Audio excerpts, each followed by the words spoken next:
Doreen, it has been a blessing to watch your show here at the Chiemsee Reggae Summer. Thank you to leave us with this positive vibes. Thank you so much. It's my first time here, and I'm very happy at the response that I receive from audience and everyone around. With all your experience, does it still happen to you that you're stage frightened, or are you nervous, or have you ever been nervous? Job. I see it as I enjoy my work, so I put my all into it. I'm not scared. Years ago, I used to be scared.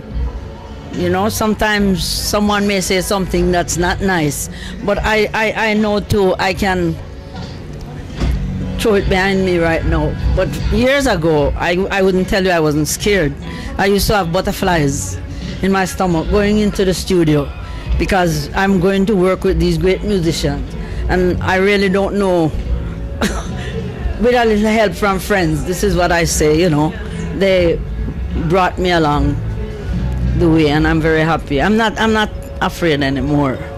Give thanks. Is it a difference before you go in the studio, the feeling, compared to the feeling you get before you enter the stage? Yeah, it's about the same thing, because you know, you calm yourself, you know, with whether you want to say something from the Bible, or, you know, or you give thanks and praise, you know, it's just calming myself in whatever way.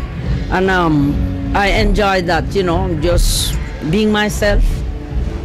And when I get on stage, I sit in a room, like, and I meditate.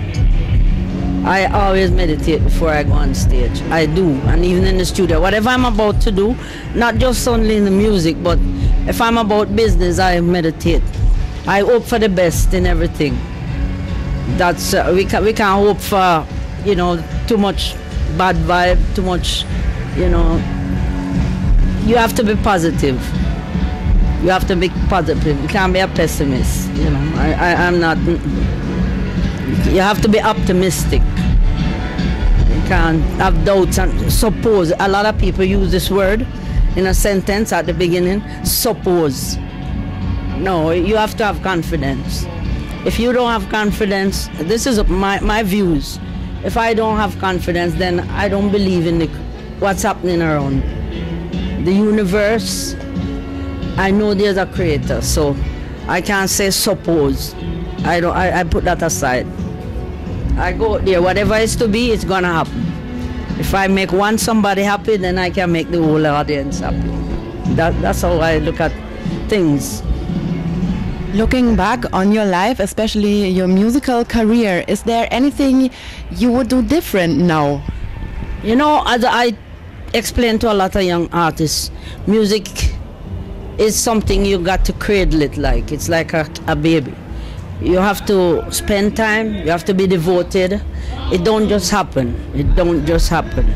Because, you know, lately I was talking with some young musicians, and they say the only thing they don't like is when they have to get up like 2 o'clock to go to a next, to travel. I say I've done a lot of that, and it pays off. It paid off. So I say if you have to do it, you have to do it. You have to be prepared at all times. You know, we have ups and downs in life. Life is not a bed of roses. I am aware of that. I'm not saying to anybody to paint that picture, because it's not true. But with a positive move forward, things can turn out well for each and every one of us. And, you know, we just can't just look at someone and right away we condemn. You know, a lot of that goes on. You know, people just look at people for some reason and just don't like them. You know, that we need more love. We need lots of love. And all we have to do is pass it on. It can never die, you know. There's enough. What did your to give away? How did your family react when you told them that you want to go into the music? I want to tell you, it was a hard task. It was a very hard thing for me with my mom, because she had no plans for music where I'm concerned. Her idea was for you. I was going to business school. I was still going to school when I joined the Scatolites. And then after you leave elementary, she wanted me, I went to night school, and she wanted me to become a secretary. And the first offer I got from I was in school, I observed that I wasn't scared of recite before my other classmates or anything like that. So that kind of, I like it. Each time I go and do it, I enjoy it, you know. And if they have a concert and they have a part, they'd say, you know, everybody would say, give it to her, give it to her. So, you know, I kind of developed from that this great urge. You know, I wanted to do my music. I wanted to go into music. And my mother resented it a lot. She didn't like it, see. So you're supposed to go and do business, you know. Way back in Jamaica at that time, you know, parents don't want to hear kids talk about music because they see it like it's not serious business. This is all, I'm talking about years gone by. But you know, music is a very big business now, you know. And so we had rough times in the earlier days. I had rough times. And I know the female artists at that time, it was really rough for all of us. Because you are in a man's world, and at that time they were more promoting men. So, you know, I guess depending on your ability and the voice, you stand a chance, you know. But that was like it. That was about it, you know. But I never really, I never let things get me down, you know. Now, more and more as I get older, I don't care what you say. You can say it before me, you can say it next to me, doesn't matter. You know, because that's where people kind of, you know, say something about somebody, and we all have feelings, and it really hurt. But if you can override that, you know, if you can, you know how that person feel when you don't respond. You know, when somebody says something and you just ignore it, you know, you don't, yeah, it hurt them even more, you know. And ever since, when I go on my shows, I say hello to everybody, but I don't talk, because I'll sit here and you don't know who I am. Nobody know, unless if you know me, but I'm that kind of person. I don't, but I'm serious when I get on stage. What kind of person are you? Because you have the most beautiful songs. That's it's intuition. I pick, you know, what I know my audience will love. So, and I like to, some of those songs I wrote myself. Because Adorable You was the very first song I went to the studio with. And I used the melody from Dinah Washington's What a Difference a Day Make. And I used to try out things that way. So I used the melody and I wrote lyrics around that.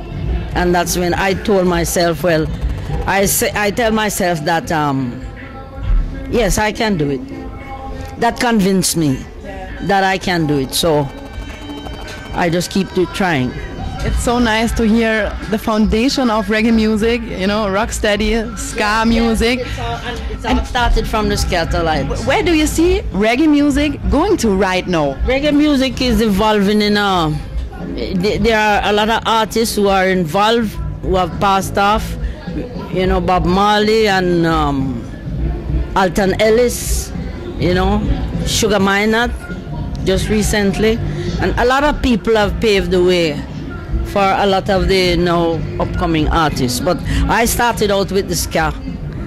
And wherever I go, I do my ska and I mix my program. So at the end of the evening, it's not boring. Do you think it is influencing people the way how they party? And do you see a difference inside of the dance hall? Well, as I say, there are all types of music, depending on what each individual want to grasp at. But there can be good music. Music is beautiful, but some people can make it dirty, you know, and derogatory. So You know, that part of it we got to, you know, keep reminding them, no, we have to do things for the kids coming up. So you have to pave the way for them. And I don't think we should do it in a way that we let them down. In other words, we can't let down the kids because they are the next generation, tomorrow's children.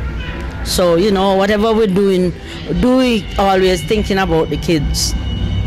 And I give thanks every day for that I'm here and I can perform, and I hope I can continue doing my work. I ask no question, I just ask for strength.